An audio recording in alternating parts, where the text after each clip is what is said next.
Hello everybody.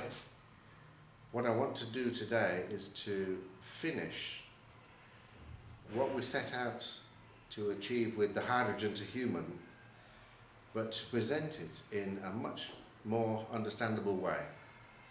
What I'm going to do is to build everything in the universe from opposing pairs of partners, and doing that we can then change the way that we look at things, because at the minute it's very one-sided. So what I want to do first is to go right back to the beginning of the universe to show you how things self-assemble using opposing pairs of partners. Now we have laws in physics and we hold those to be absolutely true, and while they can be absolutely true, we sometimes miss the point. Now, just to show you what I mean by that, the second law of thermodynamics says that everything tends towards disorder, and that is absolutely true. In the long run, the whole universe will tend to disorder. Now that's a very ruthless way of looking at things, because it's like looking at lives on the earth of people and saying the most important thing you can think of is the fact that they will die. I think what is much more interesting is to look at what those people do while they're alive, before they die.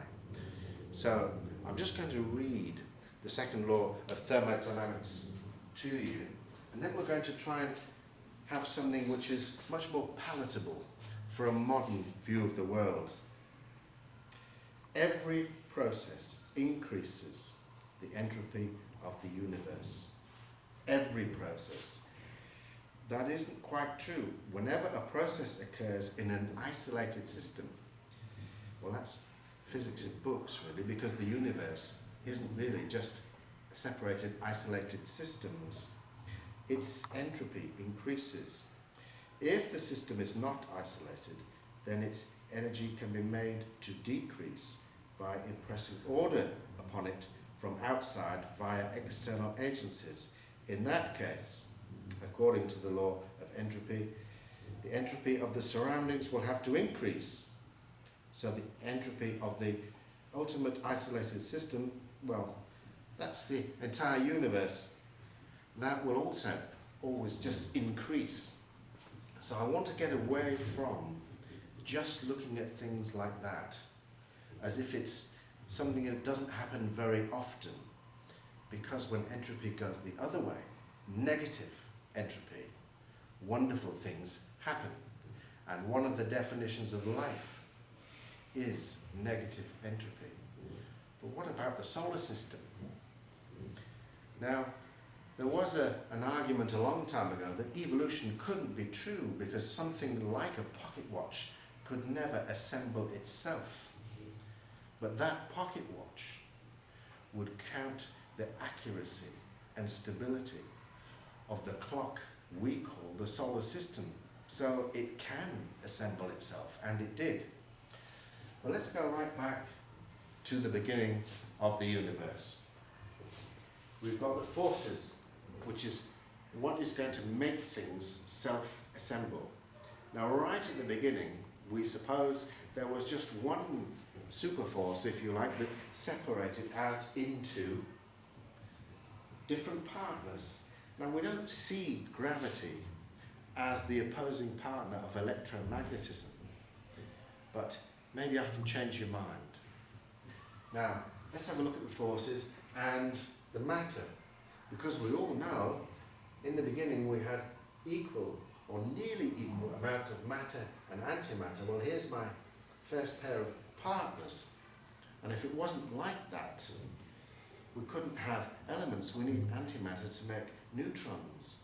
Well, that's a very complex process. We don't need to go into the complexities, but let's have a look at our forces and see how they pair off as partnerships. Electro magnetism. And each one is separated into opposing partners, plus and minus, north and south. And if it wasn't like that, the universe as we know it could not exist. Electromagnetism is a very, very powerful force.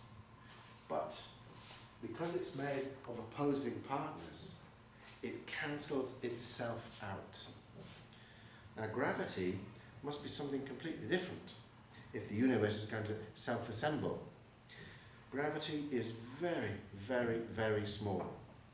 10 to the 40 zeros, smaller than this. So it can only have any effect as a collective of unimaginable numbers of atoms. And it must not have a repulsive partner. Well, maybe we'll change our mind about that one later as well. But this one must be an opposing pair.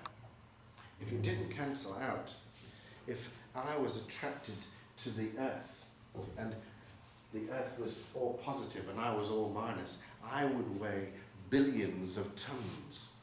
So you can see nothing would work. But let's have a look how the self-assembly takes place, and it requires stability to exist. Now that seems very strange, but the only particles of matter which have found stability in the universe is the electron, the proton, and the neutrino. The thousands and thousands of other particles simply don't find stability. Even the neutron, after 15 minutes out of a nucleus, will decay. So it finds stability by binding into an atom. Well, let's have a look at gravity and electromagnetism working together as partners to make things like planets, moons. Now the Earth is pulled together and assembled by gravity. But if I didn't have something which could repel, as the Earth was pulled together into a ball, if there wasn't a repulsive force holding it up, it would just go bang, like a balloon. A balloon is exactly the same principle. The elasticity of the balloon is pulling it together, the air is holding it up, and I get lots of space inside. Well, that's just what planets and moons are like. They need them both working as a partner. But if we also look at something like the weather needs the gravity of the Earth to hold that medium of air and water around the outside. And it also needs the motion to drive it. But if I imagine inside a typhoon all the subatomic reactions which are taking place, those forces which are driving what is happening, I can see again it's a partnership. It's never one, the quantum world and then the classical world. They're always together, working as a partnership. Now, if I have a look at gravity and mass, now mass is just a reaction with, a relationship with the Higgs field. When you're out in space, there's nothing to have a relationship with.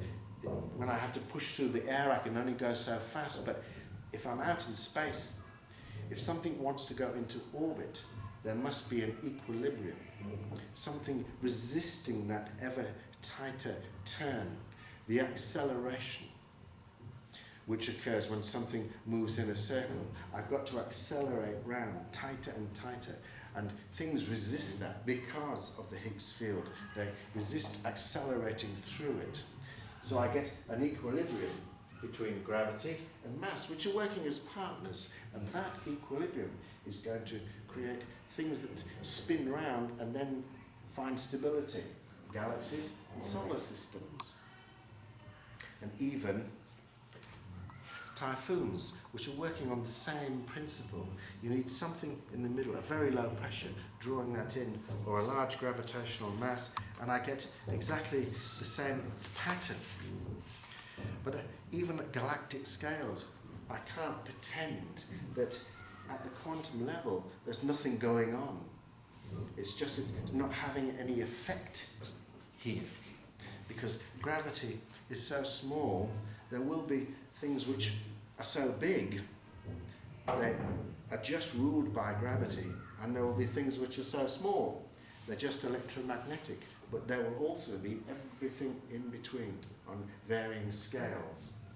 Let's get back to our self-assembly process with forces. Gravity and energy, well, they assemble stars. And it's really a relationship between how strong electromagnetism is and how weak gravity is that dictates how big a star must be for that fusion to start taking place at the core. Remember the 10 to the power of 40 difference between them? Well, if I want to put two protons together and overcome that repulsive force, I need something as big as a star. And that is going to give me a pattern for solar systems.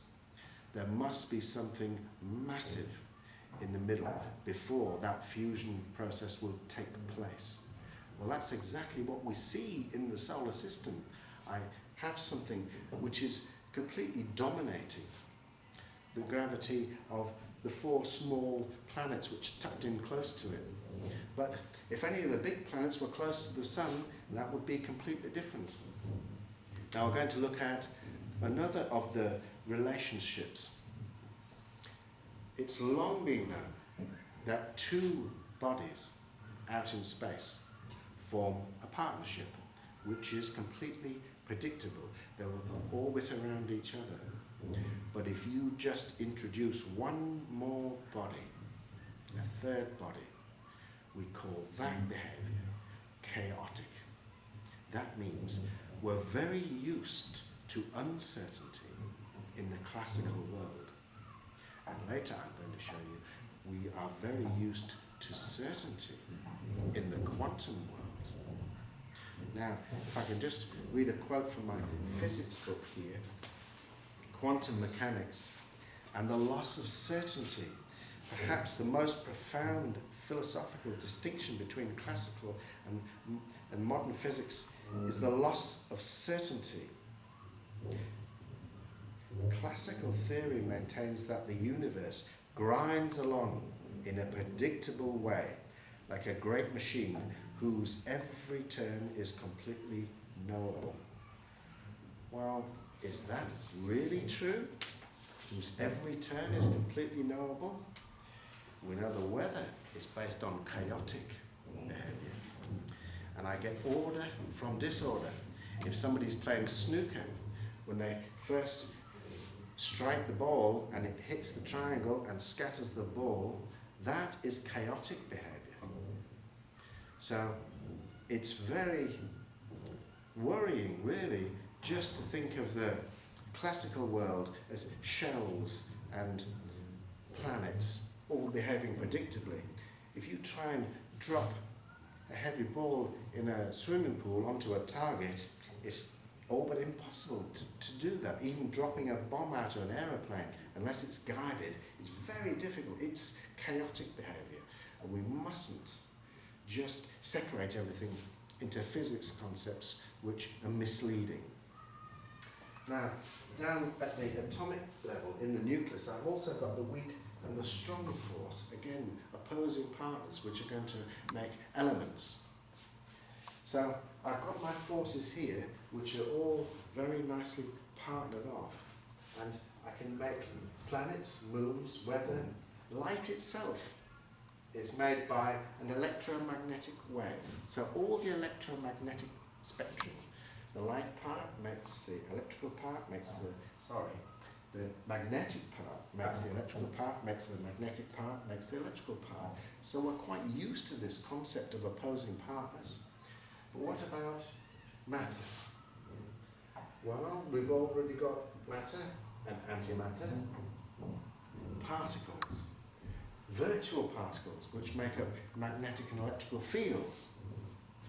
Now, the quarks from which we're going to assemble stable particles, the up quark and the down quark, the lightest 2, which we're going to make proton. And I need 3 of them to make the proton. And the proton is very, very stable. It has found stability. Now that's just like the solar system finding stability. It comes together in such a way that it doesn't disappear. Everything doesn't spiral down into the sun. There might be something that we find about quarks which allows that stability to take place. And I guarantee in 10 years' time we will have found all sorts of unimaginable properties of the universe and particles which we can't dream of now. I've got the electron and the neutrino. We've also got second and third generations of matter, but that doesn't find stability. It disappears. But remember, the universe doesn't have ethereal reasons why things should be. Things exist because they can exist. And if I look down the atom, there are properties like spin. And Pauli's exclusion principle says I cannot have a proton or an electron or a neutron together in the same state in the atom. They must spin in, well, it's not really opposite direction, but there must be opposing partners of this property we call spin. Now that's telling us something. It's like a rule which is driving the universe. Now, we are products of the universe. Because we have sentience, it's very easy to be tricked into thinking that somehow what happens out there might have had something to do with people, and that's been the case for a long time. We've all had anthropomorphic gods. That's just a condition of being human. There is no way that anything like a human being could create anything. The human body has evolved into a very specific thing that only exists right at the bottom of Earth's atmosphere. It can't exist anywhere else in the universe. It's like a head louse which cannot exist anywhere else except on the human head. So let's get any notion of that out of our minds. We have to see ourselves as a product of the solar system, and it's the stability created by the solar system which is going to give evolution enough time to make things change from single cells into the plants and animals, the diversity which we see today. Now, to make all this work, I also need some laws of physics. Now we have laws of the conservation of angular momentum. Now that's very important to make this work. To make this work, this is what gives the solar system equilibrium, where it all stops and it then becomes that clock, that thing, that pocket watch that did self-assemble into an almost perfect timepiece. Now, back in 1915, a lady called Emmy Noether recognised that there would be, for every law of conservation, a symmetry. And she proved it mathematically, but she called them symmetries. I want to call them opposing partners. Now, let's move on to life. Because if what I'm saying is true, we will find the same patterns of opposing partners in living things. Now, we're going to tackle life. Now, most schools and universities teach biology and physics in separate departments. Why should that be if they're both products of the same universe? I know they're very complex, but there must be some underlying driving mechanisms which are in both of them. Now, my old physics book over here, which I trust and really see as something, it's like a set of laws for just physics, but that is changing. When I read books like this, it's a much more modern approach, and the language which they're using here is starting to change. Our universe follows the law of any living thing. Now that means you're taking steps onto the next way that we're going to look at everything. We're not going to worry so much about entropy and the disorder in the universe. We're going to start to concentrate on the order and the self-assembly, as some parts of the universe tend to disorder.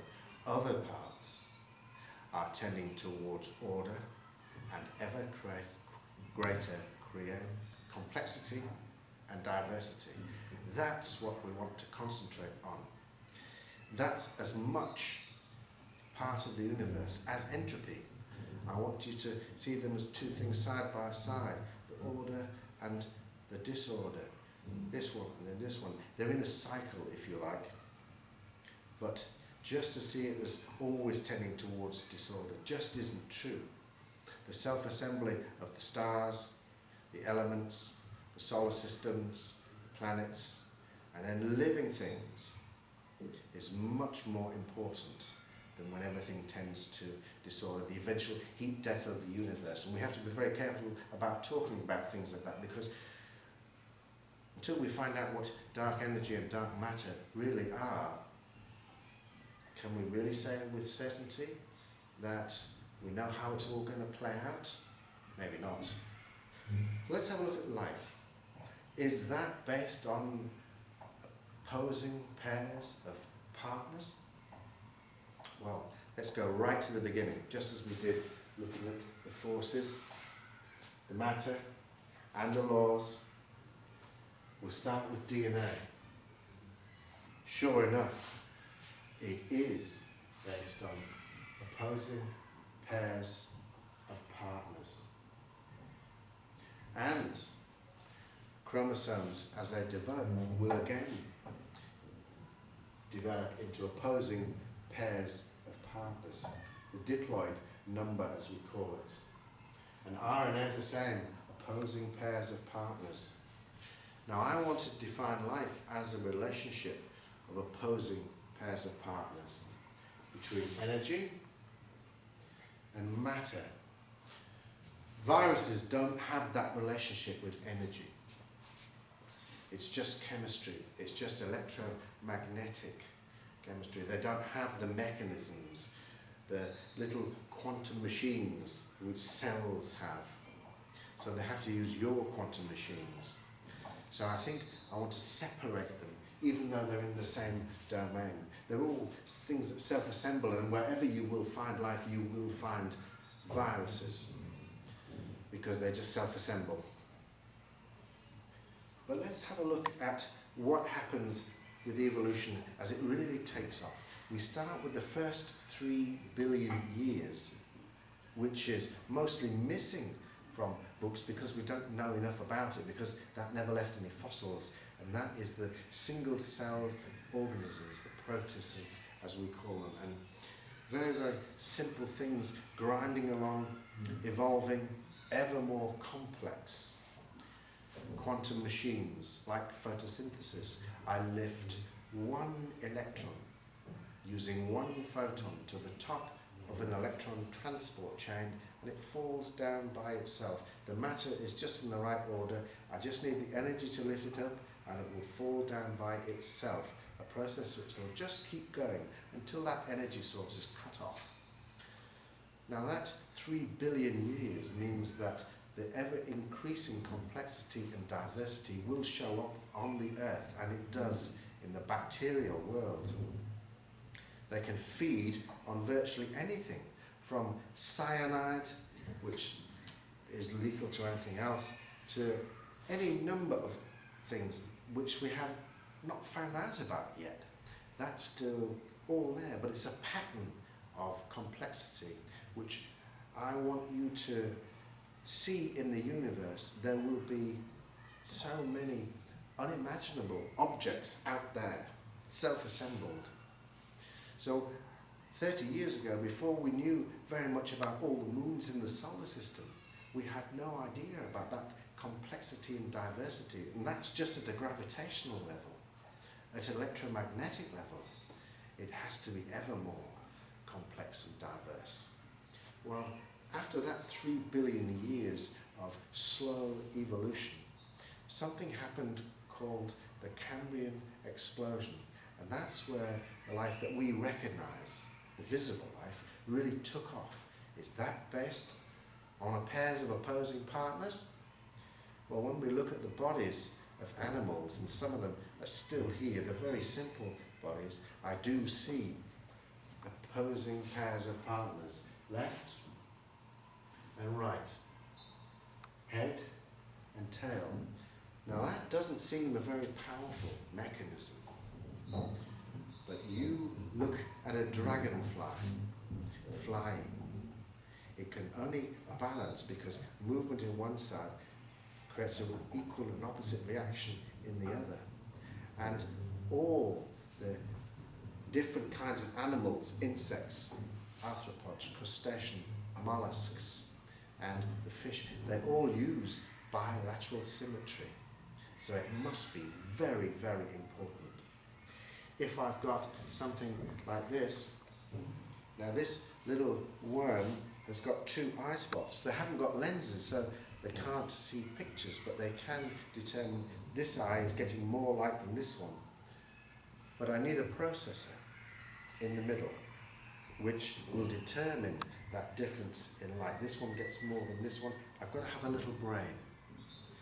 So that left and right is driving something else, which is very important in evolution, a processor. And this one, male and female. Now again, that doesn't seem so important, but just think, male and female in the human species creates an infinite number of different human possibilities. An infinite number. So it's no surprise that when animals like this get a head and a tail, which gives you a sense of direction, left and right and male and female, you do get an explosion of life. Now, there's also other partnerships which are going to come out of this.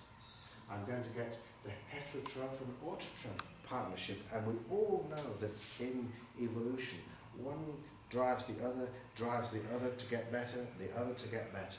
Now the heterotrophs are things which need to eat something, and the autotroph is something which can make its own food from the chemicals around it. So like the plants and the animals, which are in an ever-increasing battle to keep existing. So they keep changing.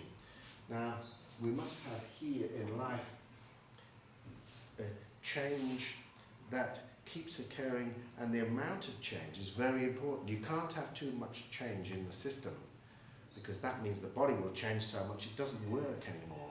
I've got to have just the right amount, and that's the same for human ideas. If you try and introduce too much change into a system at one time, it doesn't work. It's got to go in slowly.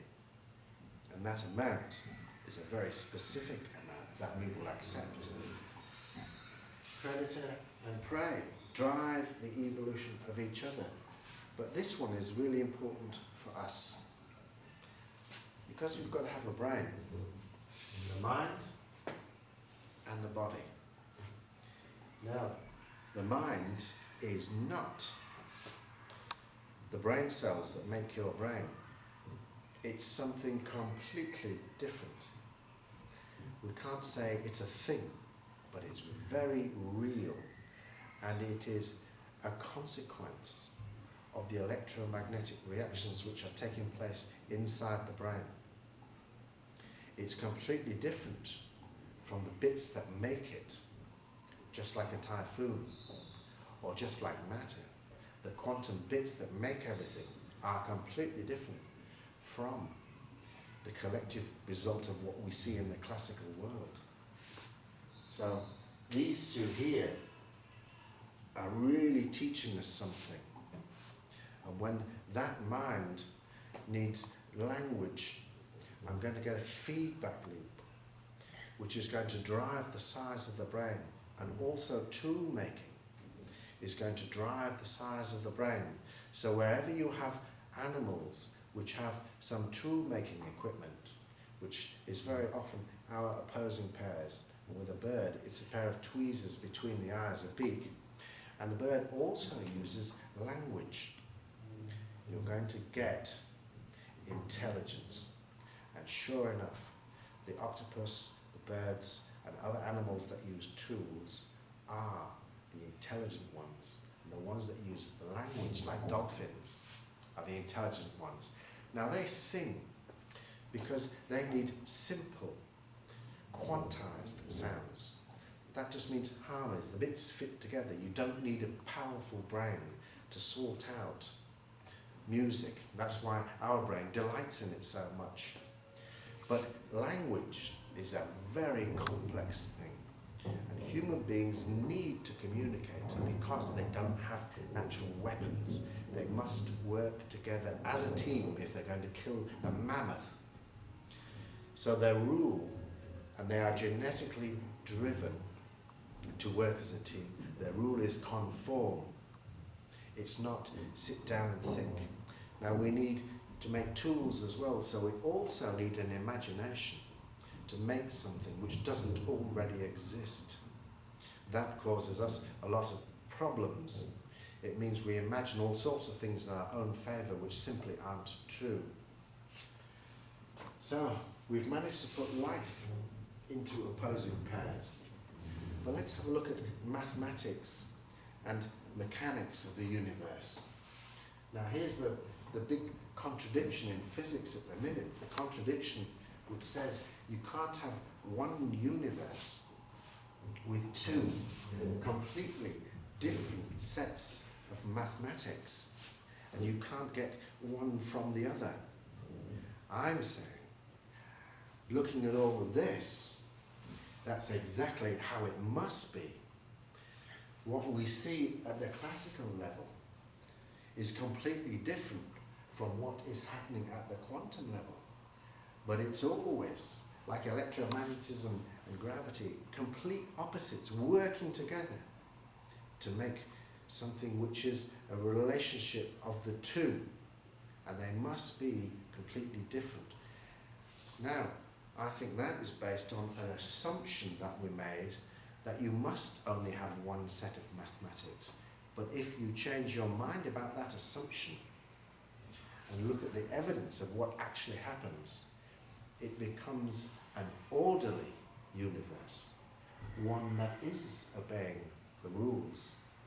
Relationships between opposing pairs drives the orderly universe. The disorderly universe is where it's all coming to pieces again, but it does have a habit of reassembling itself. It's going in a cycle. Human beings, we are recycled by the atoms from the soil. There's always a medium, like water, or the air for the weather, or space for solar systems.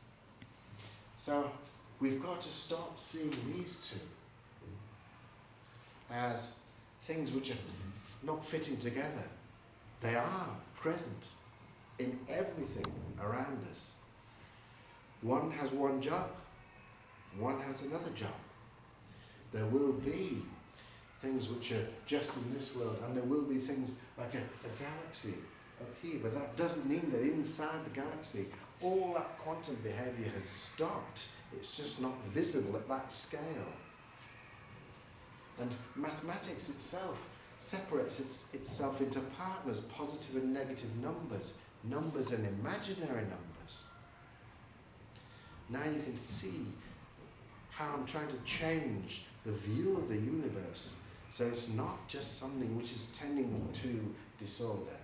It's doing both at the same time. There's an awful lot of self-assembly, recreation, cycles of order, a lot of order. And that is a completely different view from having biology books over here, physics books over here, and contradictions like this. It's not a contradiction, it's a necessity if we look at the evidence like this. And patterns denote meaning. They're telling us what's going on. So let's try and change our minds. We need to be much more open-minded.